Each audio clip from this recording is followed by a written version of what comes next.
Maganda din naman daanan dito sana, te, oh. Dito na lang, te. Ay, wag, te, baka mahulog ka. Wag nga dyan. Uy! Ha? Wag, natatakot ako. Malalim yung ilog. Pagisan mo nga kami ng ano, itak. Sige, tagilid lang. Sige nga. Si Ate Lisa. Ganyan yung mga nakatira sa subdivision, hindi marunong maglakad sa hindi marunong maglakad sa hindi marunong. Meron? Natatakot ako na malalim yung ano ilog. Tayo. Tumalipag ka nga lang. Baka ma-slide tayo. Sayang naman pag binutin-muti tapos wala pa lang laman. Wag na, te, sayang, te, baka walang laman. Maliliit pa yan, te, hindi gulang pa, oh. Ganyan ba yan? Oo. Ang galing natin, Lisa, nakahanap ng paraan.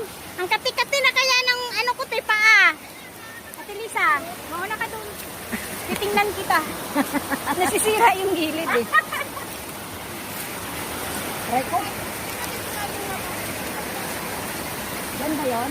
Dyan na, doon na sa gilid, Ate Lisa, mahaba doon, eh. Huwag ka nang mag-ano. Dito na, dito na.